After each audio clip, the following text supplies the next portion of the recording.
Hi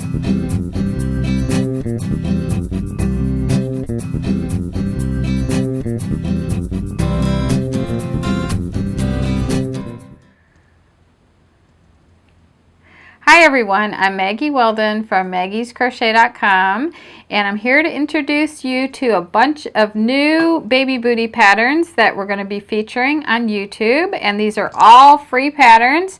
And this collection here starts out with the same exact bottom, like you start with the toe and then you go to rows, and then all we did was switch off the cuffs on all of these, and we used different yarns. So all of these yarns that you see here are available at maggiescrochet.com, and the links to everything are going to be listed below, including the patterns and the yarns. And I thought I'd just show you a couple of them. This one is, these were made from Prism, and there's a beautiful blue variegated color, and then the pink color, so you could see those here. This was a sport weight cotton yarn, and most of these are like sport weight or maybe a little bit lighter, but you can try using maybe a light worsted weight yarn. That would work also, and they might come out just a little bit bigger, but it'd be fun just to experiment with different types of yarns.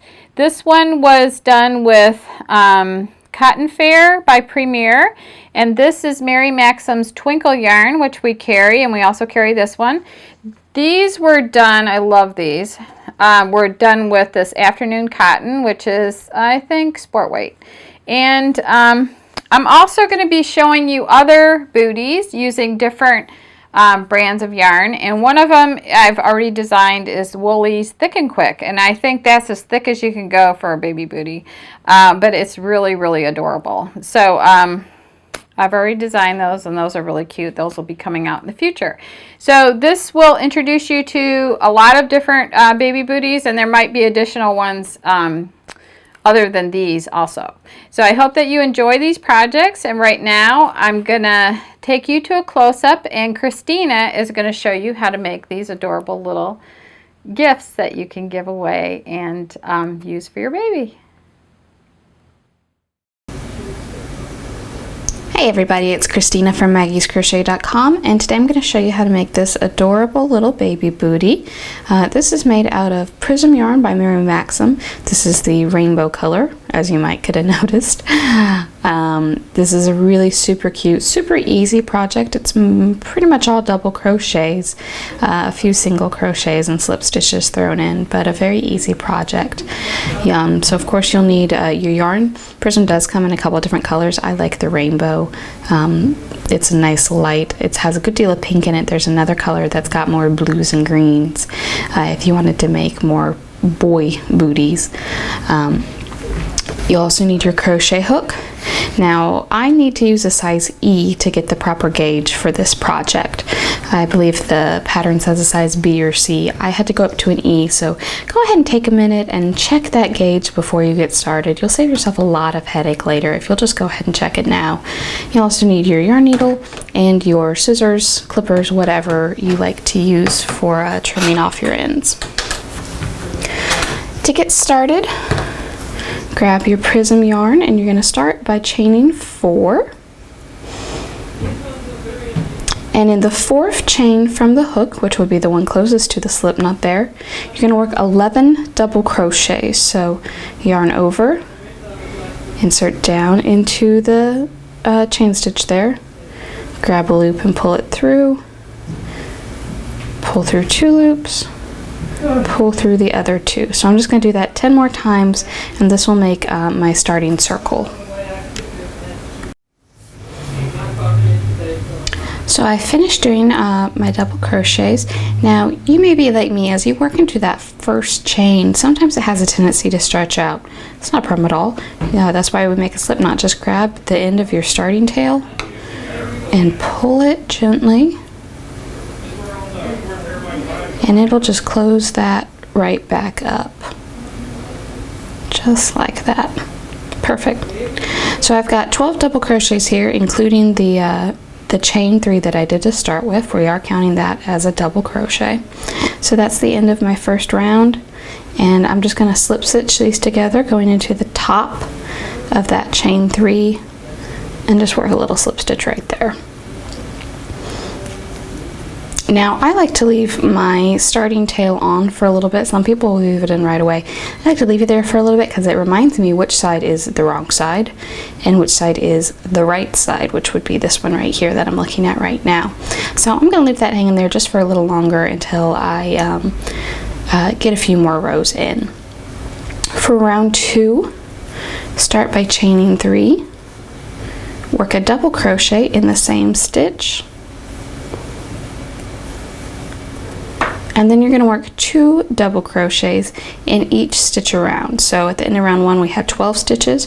At the end of round 2 we should have 24.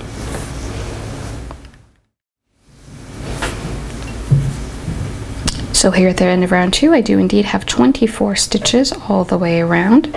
I'm going to just go ahead and join with a slip knot again to the beginning of the round.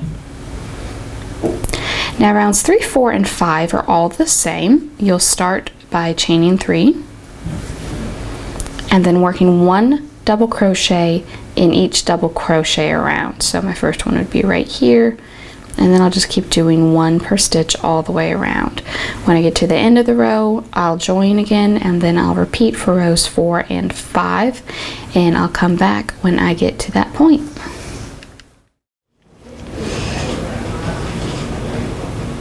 At the end of round 5, you should have something that looks a little bit like this.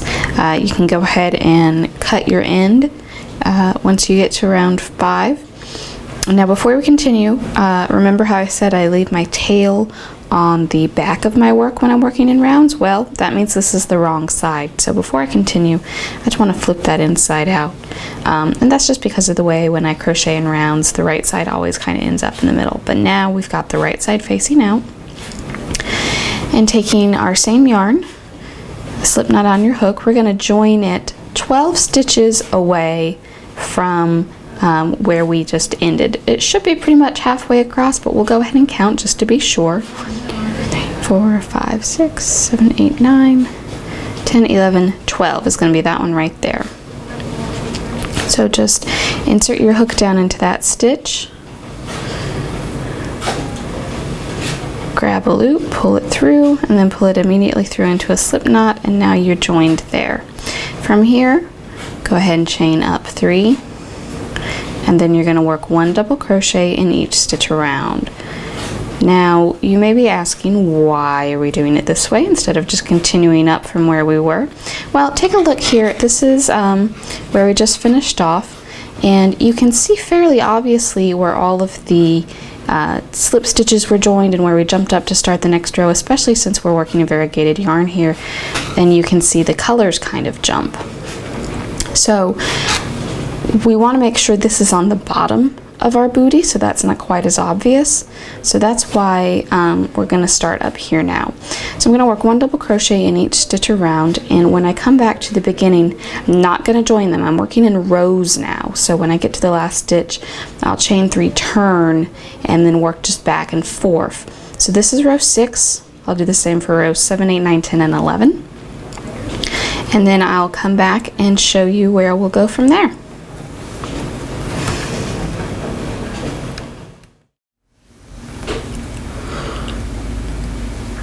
So I've just finished row 11. I cut my yarn, but I left a nice long end. We'll need that in just a minute. But you can see how since rows 6 through 11 were worked as rows and not as rounds, we've got an opening here now, and that's the ankle of our booty. And then here on the bottom are the round changes for the little toe there where the color jumps are. So now that's on the bottom. And we've left our long tail here so we can sew the back closed. So I find the easiest way to thread a yarn needle is take your yarn, kind of fold it in half, pinch that between your fingers, take your yarn needle, and just kind of wiggle it down over the yarn, just like that. Also, having a yarn needle with a really big eye helps too. So we just want to line up the edges and just sew this little back seam shut. I like to do a couple extra stitches right here at the very beginning.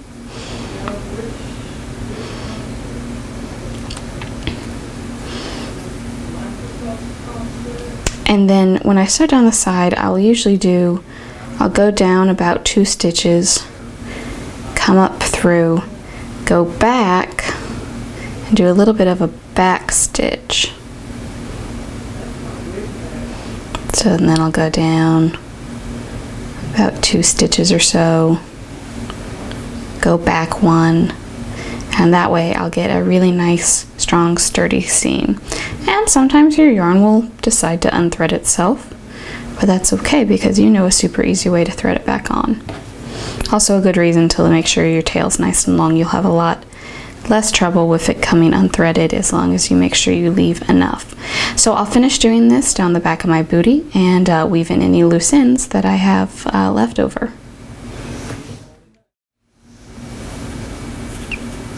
So I've got a nice tight back seam now, good even pressure all the way down.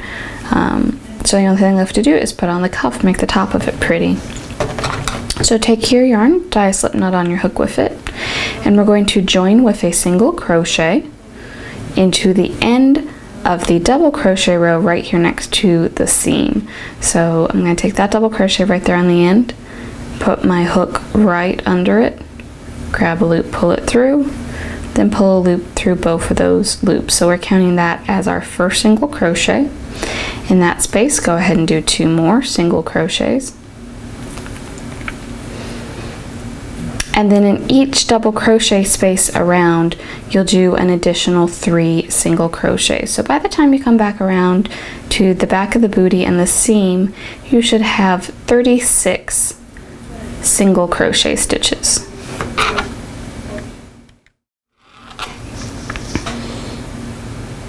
When you get back to the back seam after doing all your single crochets, just go ahead and join your round together into the first single crochet you did. Just insert into there and do a little slip stitch, just like that, to pull that together.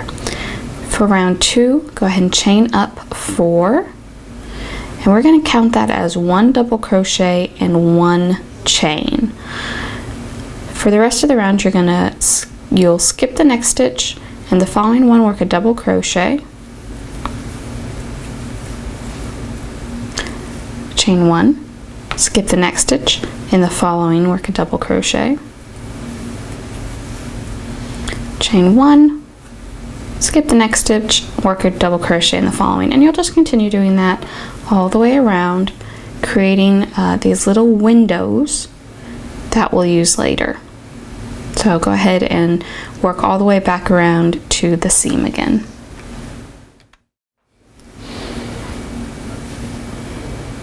When you come back around to the seam after having worked your last double crochet and chain stitch, you'll just want to join into the original chain 4 that you did. So join into the 3rd chain, so count up 1, 2, 3.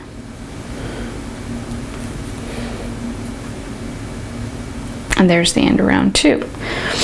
Now for rounds 3, 4, and 5 of the cuff, they'll all be worked the same. You'll chain up 3, and then it's just double crochets. So we'll work a double crochet into every chain space and a double crochet into the top of every double crochet.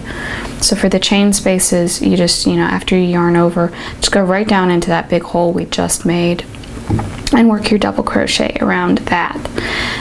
Rounds 4 and 5, you'll just work a double crochet into every double crochet. So joining when you come back to the seam and then chaining up to do the next round. So I'll come back after I've done that and then show you how to put on the finishing touches.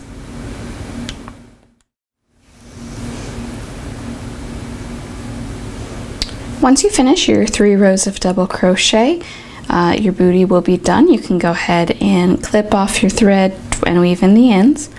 The only thing left to do is, with using a double strand of your yarn, make a chain. This is probably about 15 inches long, give or take a little bit. And what you're going to do with this is, starting at the front of the booty, you're going to weave it in and out of the holes that you made in round 2 of the cuff. I find this pretty easy to do with my fingers. You may want to grab a crochet hook to help you pull it through, probably a larger one than the one you actually used for the booty itself. But we'll just weave this all the way through until we get back around to the beginning. So I hope you guys enjoyed this video. I hope it was helpful to you. If you have any questions, please leave them in the comments below.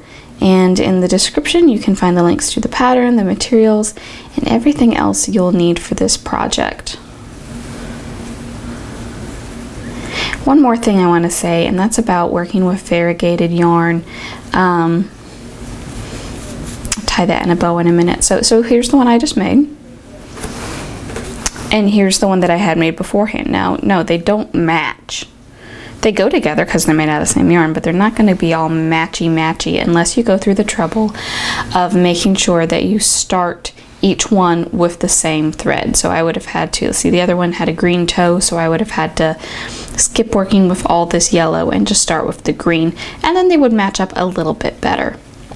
So if you want to do that, that's totally up to you. Like I said, not necessary. I can tell these go together because they're made out of the same yarn. But if you like them to be a little more matched color-wise, then you can certainly do that before you start. And then you just tie your little bow, and you have your finished baby booty. Thanks for watching, guys.